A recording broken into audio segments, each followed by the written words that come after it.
Hello, it is possible that you have acquired a debt the Spanish tax agency, AEAT, and don't know how to pay it. This is why today we will explain some payment methods that you can use to choose the one that best suits you.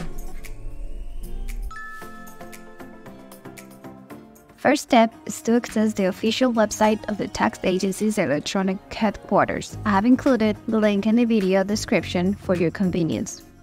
Scroll down on our web page to find the option Pay, Defer, and Consult.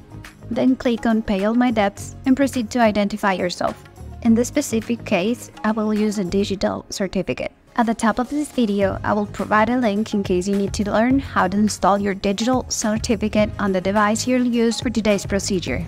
Once you've verified everything is correct, click to Accept. This will display the taxpayer information and a summary of debts with the tax authorities. At the top of the page, you'll find information in a blue box that may provide instructions, recommendations, or warnings to consider during the payment process to avoid future inconveniences.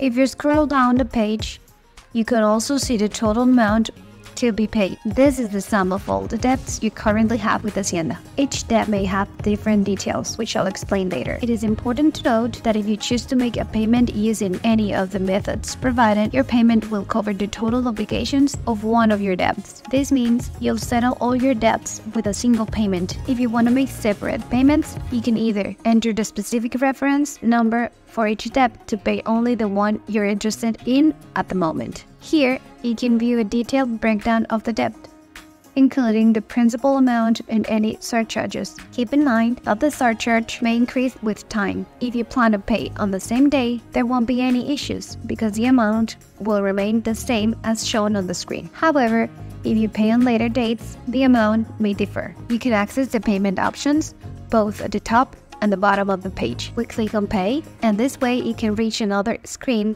that summarizes the payment. The payment amount will automatically fill and you can click Pay. Once again, you'll see an important notice in a blue box. It is crucial to read this before proceeding. I will also provide further warnings later in the video. Now, if you go to the bottom of this page, you'll find the same 3 online payment methods.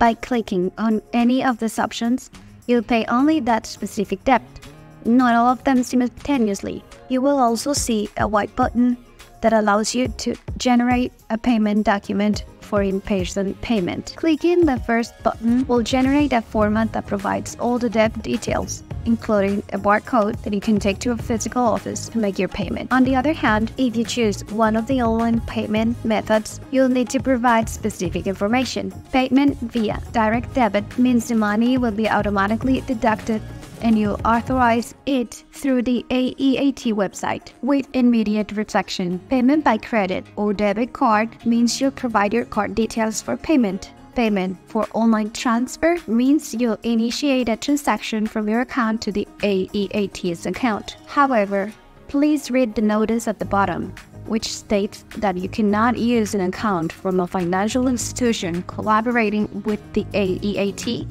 for this payment method. It must be from a non-collaborating entity.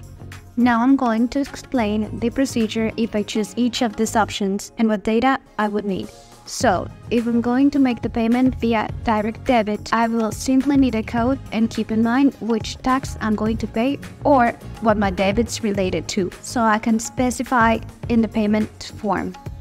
To pay by debit or credit card, I will need a card number, the security verification code, and the reference number and justification number, or the settlement code that I obtained from the PDF document I'll generate here. And if I opt for payment by bank transfer, I'll need all the information from an account at a non-collaborating institution. If you access this option, you'll obtain a payment letter or deposit slip which you can take to the bank for physical payment. Important details to note include the reference number and justification number, as you'll need this for any payment method to identify the debt you're paying. Finally, at the bottom, you'll find information on various payment locations and methods to settle all your debts. Thank you for watching! For more information, remember to check our website and follow us on our social media platforms. You'll find the link in the description box below. And if you want to stay ahead of the curve with expert guidance on streamlining your paperwork, be sure to hit that subscribe button and stay tuned to our channel.